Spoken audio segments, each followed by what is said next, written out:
मध्य प्रदेश के लाखों विद्यार्थी कई महीनों से इंतजार कर रहे हैं ग्राम पंचायत सचिव पद का। तो आपके लिए एक खुशखबरी है, इसको लेकर एक बड़ा अपडेट है, वो मैं आपको बताने जा रहा हूं। तो सुनिएगा, अभी ये ऑफिशियली जो मध्य प्रदेश सरकार है उसकी तरफ से ये जारी हुआ है।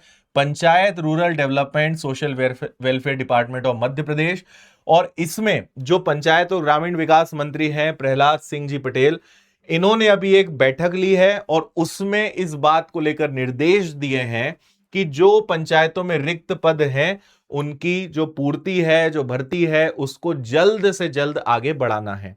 अब आप कहोगे सर खबरें तो आती रहती हैं, पहले भी आई थी अभी भी आई थी, तो मैं आपको थोड़ा और इसके डिटेल में लेकर चलता हूं। तो ये तो जो मंत्रालय की तरफ से आया है ऑफिशियली, वो आपको यहां पे दिख रहा है कि पंचायत में रिक्त पदों की शीघ्र पूर्ति और अधिकारियों का पर्याप्त कार्यकाल सुनिश्चित हो, ये इन्होंने कहा है ना। और ये चीज आप अच्छे से ट्विटर पर यानी एक्स पर देख सकते हो। अब मैं आपको थोड़ा और पीछे लेकर चलता हूं। मैंने करीबन 3 या 4 महीने पहले इसको लेकर वीडियो बनाया था जब इसका राजपत्र जारी हुआ था, और इस पर कई व्यूज हैं, आपने इसको देखा होगा। और अगर आपको पूरे मामले को अच्छे से समझना है कि भाई भर्ती प्रक्रिया और सारी चीजें क्या रहती, तो ये वीडियो देख लीजिएगा, डिस्क्रिप्शन में लिंक मिल जाएगी, डिटेल में समझ में आ जाएगा। शॉर्ट जानकारी मैं आपको अभी दे रहा हूं। तो इसकी शुरुआत कहां से हुई थी? 13 मार्च 2026 को राजपत्र जारी हुआ था। मध्य प्रदेश राजपत्र ऑफिशियल है, और राजपत्र जारी होना इस बात का प्रमाण है कि आपको यह भर्ती देखने को मिलेगी, और इसमें सारी बातें इससे रिलेटेड की गई थी। तो मार्च में इसका राजपत्र जारी हुआ। अभी इन्होंने निर्देश दे दिए हैं कि इसकी जो भर्ती है, जो प्रक्रिया है, उसको आगे अब बढ़ाने का समय आ गया है ना। तो इसमें सारे जिले के हिसाब से टोटल पदों की संख्या दी थी। इसको देख के अभी आप आश्चर्यचकित मत होना, ये टोटल स्वीकृत पद हैं 23,011 टोटल स्वीकृत पद हैं कि इतने पद मध्य प्रदेश में हो सकते हैं पंचायत सचिव के।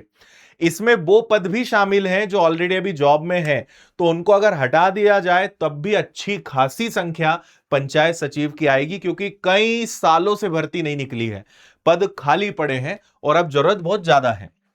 तो इतने टोटल पद हैं, इसमें से उनकी संख्या माइनस कर दी जाएगी जो इस समय काम कर रहे हैं। तो भी आप समझिए कि शायद 10,000, 12,000 या लगभग हजारों में आपको पदों की संख्या देखने को मिलेगी, है ना। अब इसमें दो बातें हैं। इसमें जो फ्रेशर बच्चे हैं जिन्हें अनुभव नहीं है वो भी अप्लाई कर सकते हैं, और जो ऑलरेडी ग्राम रोजगार सहायक के पद पर हैं वो भी अप्लाई कर सकते हैं। तो जो फ्रेशर हैं, किसी भी मान्यता प्राप्त विश्वविद्यालय से आपका ग्रेजुएशन होना चाहिए, कंप्यूटर दक्षता में आपके पास डीसीए, पीजीडीसीए और सीपीसीटी में हिंदी टाइपिंग आपकी होनी चाहिए, तो आप इसके लिए अप्लाई कर पाओगे। और अगर आप ऑलरेडी ग्राम रोजगार सहायक हैं तो फिर आप 10+2 और आपका वही डीसीए, पीजीडीसीए या सीपीसीटी हिंदी टाइपिंग है, तो आप इसका फॉर्म भर पाएंगे, यानी सिलेक्शन ले पाओगे इसमें। फ्रेशर के लिए 21 से 33 है, और जो जीआरए से यानी ग्राम, ये जिनकी हम बात कर रहे हैं ग्राम रोजगार सहायक, इनके लिए 50 साल तक की एलिजिबिलिटी वहां पर रहने वाली है। ठीक है। सैलरी की बात करें तो शुरुआत में 10,000 रुपए प्रति माह रहेगा, फिर जैसे जैसे आपका समय बढ़ते जाएगा 2 साल के बाद 19,500, मतलब फिर आप परमानेंट वाले लेवल पे आ जाओगे कि जहां 30-40 हजार सैलरी आपको आराम से मिलेगी, और फिर ये सैलरी आपकी बढ़ती जाएगी। अब इसमें दिक्कत यह है कि यह भर्ती पिछले कई वर्षों से आई ही नहीं है, इसका कोई एग्जाम पैटर्न, सिलेबस कुछ नहीं है, ना राजपत्र में इसका कोई जिक्र है। तो हमने जो अलग अलग राज्यों से और सारी जगहों से समझ के जो कॉमन सब्जेक्ट निकाले वो ये कि ये हो सकते हैं। क्योंकि दिक्कत क्या है, जब नोटिफिकेशन आएगा 1 महीने बाद एग्जाम हो जाएगी, और आपको अगर पंचायत सचिव बनना है तो 1 महीने में आप इतने विषय पढ़ नहीं पाओगे। तो हमने जब ये राजपत्र जारी हुआ था तभी आपके लिए बैच लॉन्च कर दिया था। हमने कहा था कि भाई ये विषय पढ़ लो, आप विश्वास करो फायदे में रहोगे, क्योंकि नोटिफिकेशन कब आएगा नहीं पता, लेकिन जब भी आएगा 1 महीने बाद परीक्षा हो जाएगी, क्योंकि सारी परीक्षाएं मध्य प्रदेश में 1 महीने में हो रही है। नोटिफिकेशन आ जाता है 1 महीने बाद की एग्जाम डेट।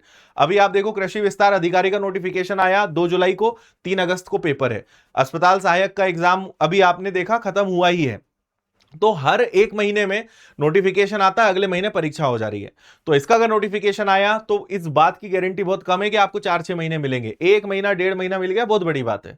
तो और पूछा यही जाएगा, है ना, आपका वही मैथ्स, रीजनिंग, हिंदी, इंग्लिश, तो आप इन विषयों को तैयार कर लोगे तो ज्यादा अच्छा रहेगा। तो अगर आप चाहते हो कि इसके लिए पहले से तैयार रहें, जो कि समझदारी भी रहेगी, ताकि इसमें आप सिलेक्शन ले पाए, क्योंकि फायदा वही लेगा जो पहले से रेडी रहेगा, तो इसकी तैयारी शुरू कर दीजिए जैसे करना हो। आप विनर्स के साथ जुड़ के कर सकते हैं, सेल्फ स्टडी कर सकते हैं, ऑफलाइन आ सकते हैं, यूट्यूब पे पढ़ सकते हैं, जैसे जहां से जो करना है करो, पर तैयारी शुरू कर दो। और अगर विनर्स के साथ करना है तो हमने पंचायत सचिव का स्पेशल बैच बना दिया है, मात्र 799 फीस है, जिसमें सारे सब्जेक्ट आपको मिल जाएंगे। और अगर वैकेंसी आने पर उसमें कोई बदलाव रहा कि भाई मान लो कोई नया विषय कम ज्यादा हुआ, तो वो भी आपको फ्री में इस बैच में पढ़ाया जाएगा, अलग से बैच लेने की जरूरत आपको नहीं है। तो जो पैटर्न आएगा उस हिसाब से पूरा पढ़ाया जाएगा। लेकिन maths, reasoning, GS, science, current affairs, ये सब तो आने ही हैं, इनको तो कोई रोक नहीं सकता, तो ये तो तैयार करें कम से कम। तो इसलिए हमने ये बैच आपके लिए निकाल दिया था। और सीपीसीटी भी पहली बार विनर्स ने लॉन्च किया है अभी 1 जुलाई को। तो अगर आपको सीपीसीटी के एमसीक्यू बैच में दिक्कत है तो आप इसको ज्वाइन कर लो। नया बैच चालू हुआ है, 499 फीस है, 1 जुलाई से। पूरा सीपीसीटी का सिलेबस, टाइपिंग तो आपको प्रैक्टिस करनी है, बाकी जो उसका एमसीक्यू 75 नंबर का पेपर होता है उसकी तैयारी आपकी पूरी बढ़िया हो जाएगी इससे। ठीक है। बाकी आप चाहते हो कि यार हर परीक्षा के लिए हम तैयार रहें, तो फिर व्यापम फाउंडेशन ज्वाइन कर सकते हो। बाकी टेस्ट सीरीज, सारे विषयों की किताबें, सिलेक्शन मास्टर कोर्स भी है जिसमें सारे 18 सब्जेक्ट मिल जाएंगे। तो ये सब कुछ आपको विनर्स ऐप पर मिलेगा, वहां जाके जुड़ जाइए, अपनी तैयारी को गति दीजिए और अभी से लग जाइए। आखिरी में फिर मैं यही कहूंगा, 1-1.5 महीने में पूरा सिलेबस कवर नहीं होगा। अभी से तैयार रहोगे तब जाकर आप उस समय सिलेक्शन ले पाओगे, क्योंकि आखिरी समय में सिर्फ और सिर्फ प्रैक्टिस करनी है, बेसिक पढ़ने का समय नहीं मिलेगा, नहीं कर पाओगे आप उस समय में। बाकी फिर जैसी आपकी मर्जी। मेरा काम है समय के पहले बताना। आज तक जितनी परीक्षाएं मध्य प्रदेश की रही हैं, मैंने हमेशा समय से पहले बताया है, 6-8 महीने पहले, कि भाई लग जाओ, 6-8 महीने का समय अभी है और नोटिफिकेशन आने वाला है। जिन्होंने माना वो आज जॉब में है, नहीं मानने वाले अभी भी इंतजार ही कर रहे हैं। तो मेरा काम है बताना, बाकी आपका काम है मानना या ना मानना। तो विनर्स के साथ सारे प्लेटफॉर्म्स पे जुड़े रहें, सारे अपडेट्स आपको मिलते रहेंगे। और जैसे अगला कोई ऑफिशियल अपडेट आएगा फिर से आपके सामने जानकारी लेकर मैं आऊंगा। थैंक यू, जय हिंद।